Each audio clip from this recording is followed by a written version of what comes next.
Hello guys welcome back to our channel. This is me with Mallu episode. എപ്പിസോഡിന്റെ opening സീനിൽ ഇപ്പൊ നമ്മുടെ hero team അവരാണെങ്കിൽ ഇപ്പൊ ആ വില്ലന്മാരുടെ ബേസ്മെന്റ് അത് കണ്ടെത്തി കഴിഞ്ഞു. ആണെങ്കിൽ സ്ട്രെയിറ്റ് ആയിട്ട് അവിടേക്ക് വന്ന് ഇപ്പൊ അറ്റാക്ക് ആരംഭിക്കും. അതിലൊരു മെയിൻ വില്ലൻ ആണെങ്കിൽ ഇലക്ട്രിക് പവർ ഉപയോഗിച്ച് നമ്മുടെ ഒരുപാട് ഹീറോസിനെ അറ്റാക്ക് ചെയ്യാണ്. പക്ഷെ നമ്മുടെ ആൾക്കാർ വിട്ടുകൊടുക്കാതെ ഒരുമായിട്ട് പൊരിഞ്ഞ പോരാട്ടം. മാത്രമല്ല ആ ബേസിൽ നിന്ന് അവർ പുറത്തേക്ക് ഓടി രക്ഷപ്പെടാതിരിക്കാനായിട്ട് മെയിനായിട്ടും ആ ബേസിൽ നിന്ന് പുറത്തേക്ക് പോകാനുള്ള 3 വഴികൾ അത് ഇപ്പൊ സൂപ്പർ ഹീറോസ് കണ്ടെത്തും. സൂപ്പർ ഹീറോസ് ആണെങ്കിൽ അവിടേക്ക് വന്ന് ആ 3 എക്സിറ്റുകളും അങ്ങനെ ക്ലോസ് ചെയ്യാണ്. ആ വില്ലന്മാരാരും പുറത്തേക്ക് രക്ഷപ്പെട്ടു പോവാതിരിക്കാൻ. ഇവിടെയാണെങ്കിൽ ആ വില്ലന്മാര് അവരാണെങ്കിൽ പരസ്പരം കമ്മ്യൂണിക്കേറ്റ് ചെയ്യാണ്. നടക്കുന്ന ഫൈറ്റിനെ കുറിച്ച് അവരാണെങ്കിൽ എല്ലാവരും അറിയിക്കും. അതേസമയം ഹീറോസ് ആണെങ്കിൽ അറ്റാക്ക് ചെയ്യും. ആ ഒരു ഇലക്ട്രിക് വില്ലൻ അവനാണെങ്കിൽ കൂടുതൽ അവൻ ഇലക്ട്രിക് പവർ ഉപയോഗിച്ച് അവരെ അറ്റാക്ക് ചെയ്തുകൊണ്ടേയിരിക്കും. മറ്റൊരു ഭാഗത്ത് മിഡ് നൈറ്റും ടീംസും ആണെങ്കിൽ ഓരോരോ വില്ലന്മാരെ ആയിട്ട് ടീം ചേർന്ന് അങ്ങനെ പിടിച്ചുകൊണ്ടേയിരിക്കുകയാണ്. എല്ലാ വില്ലന്മാരെയും അറ്റാക്ക് ചെയ്ത് എത്രയും വേഗം പിടിച്ചെടുക്കണം. അതിനുശേഷം ജനങ്ങളെ പ്രൊട്ടക്ട് ചെയ്യണം. അത് മാത്രമാണ് ഇപ്പൊ അവരുടെ റെസ്പോൺസിബിലിറ്റി. മാൻ ആണെങ്കിൽ തറ എങ്ങനെ ഇളക്കി മറിച്ച് ഇപ്പൊ ആ തറയിൽ ഒരുപാട് വില്ലന്മാരെ ലോക്ക് ചെയ്യും. മഷ്റൂം ഗേൾ ആണെങ്കിൽ അവളുടെ മഷ്റൂം പവർ ഉപയോഗിച്ച് തന്നെ ഒരുപാട് പേരെ നല്ല രീതിയിൽ സ്ട്രെസ്സിലേക്ക് കൊണ്ടുപോയി അവരെ മരണത്തോട് മല്ലടിപ്പിച്ച് താഴേക്കിടും.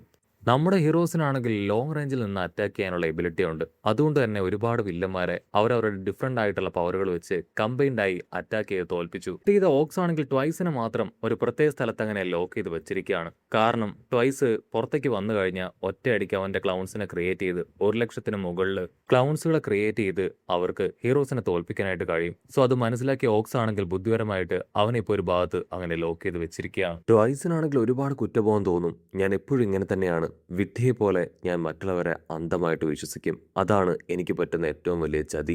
ഇതുപോലെ എന്നെ മുൻപും ആളുകൾ പറ്റിച്ചിട്ടുണ്ട്. ഞാൻ എന്നെ കഴിഞ്ഞും കൂടുതൽ വിശ്വസിച്ചു. ആ നീ തന്നെ എന്നോട് ഇപ്രകാരം ചെയ്തു എന്ന് പറഞ്ഞ് ട്വൈസ് ആണെങ്കിൽ ഒരുപാട് വിഷമിക്കുകയാണ്. ഓക്സിനാണെങ്കിൽ എന്താണ് പറയേണ്ടതെന്ന് അറിയില്ല. അല്പനേരത്തിന് ശേഷം ഇപ്പോൾ ഓക്സ് ആണെങ്കിൽ അവനോട് പറയും, നിന്നോട് ഫൈറ്റ് ചെയ്യാൻ എനിക്ക് യാതൊരു ആഗ്രഹവുമില്ല. നിന്നെ ദ്രോഹിക്കണമെന്നും ഞങ്ങൾ ആഗ്രഹിക്കുന്നില്ല. ഈ ഫൈറ്റ് എല്ലാം കഴിഞ്ഞതിന് ശേഷം ഒരു പുതിയ ലൈഫ് അതിലേക്ക് പോകാൻ നീ തയ്യാറാവാൻ പറഞ്ഞ് ഓക്സ് അവിടെ നിന്ന് കടന്നു പോകും. ഇവിടെ ബാറ്റിൽ പ്ലേസിലാണെങ്കിൽ ഉണ്ടപ്പനും ടീമും അവരാണെങ്കിൽ പുറത്തേക്കുള്ള എക്സിറ്റുകളെല്ലാം തന്നെ ക്ലോസ് ചെയ്യുകയാണ്. ആ വില്ലന്മാരാരും അവിടുന്ന് രക്ഷപ്പെട്ടു പോകാതിരിക്കാൻ. പ്രധാനമായിട്ടും 3 കവാടങ്ങളാണ് എക്സിറ്റ് എന്ന് കരുതി അവർ 3 ലോക്ക് ചെയ്യും. പക്ഷേ 5 എണ്ണമാണെന്നുള്ള കാര്യം അതവർ മനസ്സിലാക്കില്ല. കട്ട് ചെയ്ത ഇവിടെ ടൊക്കിയാമയാണെങ്കിൽ എക്സിറ്റുകളെല്ലാം തന്നെ ക്ലോസ് ചെയ്യുന്നുള്ള ഉറപ്പിൽ അവൻ്റെ ബീസ്റ്റ് പവറിൽ ഇപ്പോൾ ആ മോൺസ്റ്റേഴ്സിനെ അറ്റാക്ക് ചെയ്യുകയാണ്. കാക്കപ്പയ്യൻ ടൊക്കിയാമയാണെങ്കിൽ ആ പവർ ഉപയോഗിച്ച് ഓരോരുത്തരെ തകർക്കുമ്പോൾ ഡെസ്ട്രോ ആണെങ്കിൽ അവിടേക്ക് വന്ന് ടൊക്കിയാമയുടെ പവർ അതിനെ അങ്ങനെ ബ്ലോക്ക് ചെയ്യുകയാണ്. ടൊക്കിയാമയാണെങ്കിൽ ഒരു സെക്കൻഡ് ഷോക്കാവും. എൻ്റെ പവർ അതിനെ പ്രിവെൻറ്റ് ചെയ്യാൻ കഴിവുള്ള ഒരാൾ ഇവരോടൊപ്പം ഉണ്ടായിരുന്നോ? ഇതെനിക്ക് വിശ്വസിക്കാൻ പറ്റുന്നില്ല. കാക്കപ്പയ്യനാണെങ്കിൽ അവൻ്റെ കാലിലേക്ക് നോക്കും. അവൻ്റെ കാലാണെങ്കിൽ തകർന്നിരിക്കുകയാണ്. അതുകൊണ്ട് തന്നെ അവനാണെങ്കിൽ കഷ്ടപ്പെട്ട് ബുദ്ധിമുട്ടി അവനെ പിടിച്ചു വലിച്ച് അങ്ങനെ ഒരു ഭാഗത്ത് ലോക്ക് ചെയ്യുകയാണ്.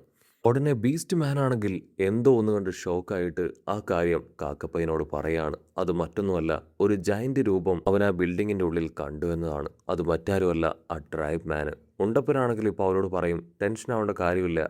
ആ മെയിൻ വില്ലന്മാരാരെങ്കിലും അതിനെ ട്രിഗർ ചെയ്ത് വിട്ടാൽ മാത്രമേ അത് നമ്മളെ അറ്റാക്ക് ചെയ്യൂ. അവരത് ചെയ്യുന്നതിന് മുൻപ് എത്രയും വേഗം എല്ലാ വില്ലന്മാരെയും നമ്മൾ അടിച്ച് തോൽപ്പിച്ച് നമ്മുടെ അണ്ടറിലാക്കിയിരിക്കണമെന്ന് പറഞ്ഞ് അവരാണെങ്കിൽ വീണ്ടും തീവ്രമായിട്ട് ഫൈറ്റ് ചെയ്യും. സത്യത്തിൽ ഈ കാര്യങ്ങളെല്ലാം അവർക്ക് പറഞ്ഞു കൊടുത്തത് ഓക്സാണ്. ഒരുപാട് കാലമായി അവൻ്റെ ജീവൻ പോലും പണയപ്പെടുത്തി അവനാണ് ഈ വില്ലന്മാരുടെ കൂടെ നിന്ന് ഈ ഒരു ഇൻഫർമേഷൻ എല്ലാം തന്നെ കളക്ട് ചെയ്തത്. സോ ഒരു കാരണവശാൽ ഓക്സിന് ജീവനോ കഷ്ടപ്പാടിനോ ഒന്നും തന്നെ സംഭവിക്കാൻ പാടില്ല. കറക്റ്റായിട്ട് നമ്മൾ ഈ മിഷൻ കംപ്ലീറ്റ് ചെയ്യണമെന്ന് പറഞ്ഞ് അവരാണെങ്കിൽ ടീമോട് കൂടെ വർക്ക് ചെയ്യാനായിട്ട് തുടങ്ങും. കട്ട് ചെയ്ത ഓക്സ് അവൻ്റെ എക്സ്പെക്റ്റേഷൻസ് എല്ലാം തെറ്റിച്ച് ആണെങ്കിൽ ഫുൾ കലിപ്പിൽ ഇപ്പോൾ ഓക്സിൻ്റെ ആ പിടിയിൽ നിന്ന് പുറത്തേക്ക് വരികയാണ്. അവൻ്റെ ഒരുപാട് ക്ലൗൺസുകളെ അത് ക്രിയേറ്റ് ചെയ്യാനായിട്ട് തുടങ്ങും. ഓക്സിനാണെങ്കിൽ എന്ത് ചെയ്യണമെന്ന് അറിയില്ല. അവനെ കൊണ്ട് ട്വൈസിനെ പൂർണ്ണമായിട്ട് നിയന്ത്രിക്കാൻ ഇപ്പോൾ പറ്റുന്നില്ല. ക്ലൗൺസ് അങ്ങനെ ക്രിയേറ്റ് ആയി വരെ ഓക്സ് ആണെങ്കിൽ അവൻ്റെ ചിറകുകൾ ഉപയോഗിച്ച് ഓരോരോ ക്ലൗൺസുകളെ അങ്ങനെ വെട്ടി എറിയാനായിട്ട് തുടങ്ങും. പക്ഷെ ഒരുപാട് നേരത്തേക്ക് ഓക്സിനെ കൊണ്ട് അത് ചെയ്യാനായിട്ട് പറ്റുന്നില്ല.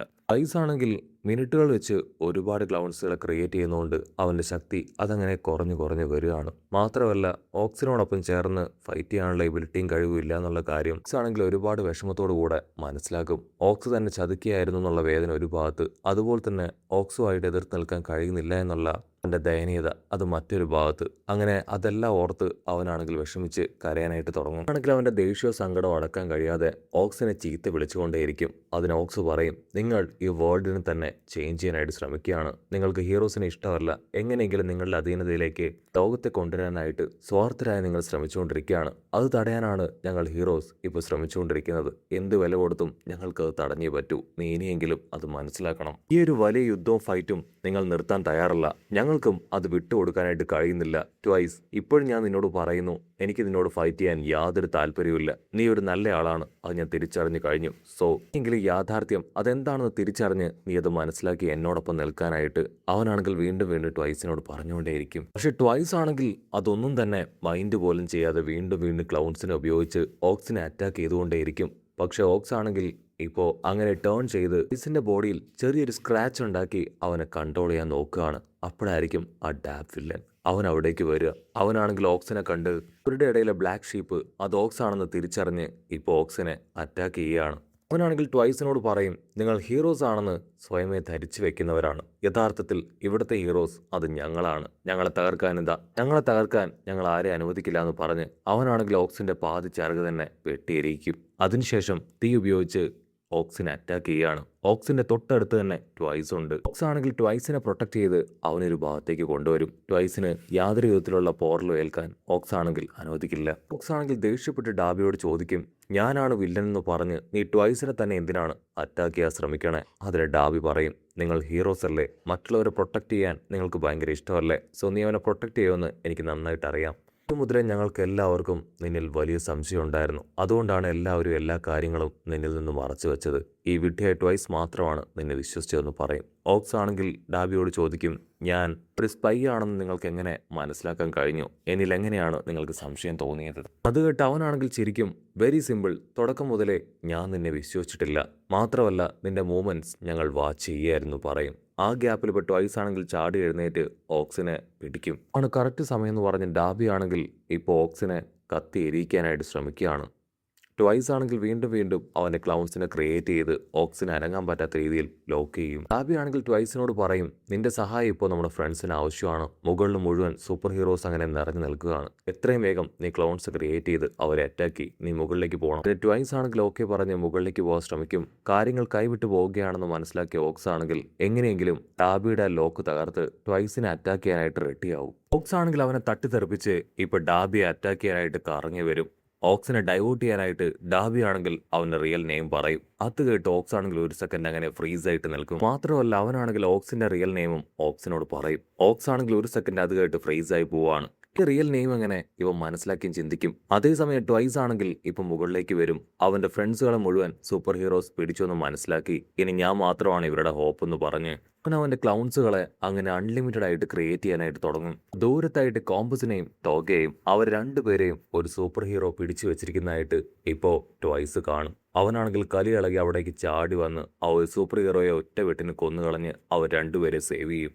ടോയ്സ് ആണെങ്കിൽ നേരെ ഇപ്പം ലൂസ് പെണ്ണിൻ്റെ അടുത്തേക്ക് വരും. അതിനുശേഷം അവളുടെ ടവല് അവളെ തന്നെ തിരികെ ഏൽപ്പിക്കുകയാണ്. എനിക്ക് നിന്റെ കൂടെ ജീവിക്കണം എന്ന് ഒരുപാട് ആഗ്രഹം ഉണ്ടായിരുന്നു. നീ എൻ്റെ ബെസ്റ്റ് ഫ്രണ്ടാണ്, നിന്നെ എനിക്ക് മറക്കാൻ കഴിയില്ല എന്ന് പറയും. ലൂസ് പെണ്ണാണെങ്കിൽ ഷോക്കായിട്ട് അവനോട് എന്തു പറ്റിയ ചോദിക്കും. കാരണം അവൻ്റെ ബോഡി അങ്ങനെ കുറേശ്ശെ ഉരുകുകയാണ്. കാര്യം മറ്റൊന്നുമല്ല, ഡോബി വില്ലനെ തട്ടിമാറ്റി ഓക്സ് ആണെങ്കിൽ എങ്ങനെയൊക്കെയോ അവിടേക്ക് വന്ന് ട്വൈസിന്റെ റിയൽ ബോഡി വെട്ടി തകർത്തു. ഇപ്പോൾ ട്വൈസ് ആണെങ്കിൽ പതിയെ അങ്ങനെ നശിച്ച് ഇല്ലാതായിക്കൊണ്ടിരിക്കുകയാണ്. ലൂസ് പെണ്ണാണെങ്കിൽ അത് കണ്ട് വേദനയിൽ അവനെ തന്നെ നോക്കും. ഇസാണെങ്കിൽ ഇപ്പൊ അങ്ങനെ പൂർണ്ണമായിട്ടും തകർന്ന് താഴെ വീഴുമ്പോൾ അവസാനമായിട്ട് അവളോട് സംസാരിക്കാൻ പറ്റിയെന്നൊരു സന്തോഷം അവൻ്റെ ഉള്ളിലുണ്ടാവും. അങ്ങനെ അവിടെ വെച്ച് ഈ ഒരു എപ്പിസോഡും അവസാനിക്കുന്നു. എപ്പിസോഡ് ഇഷ്ടപ്പെടുകയാണെങ്കിൽ തീർച്ചയായിട്ടും ലൈക്ക് ചെയ്യാനും കമന്റ് ചെയ്യാനും ഷെയർ ചെയ്യാനും മറക്കല്ലേ. അടുത്തൊരു അടിപൊളി എപ്പിസോഡുമായിട്ട് കാണുന്നവരെ it's me with Mallu episode.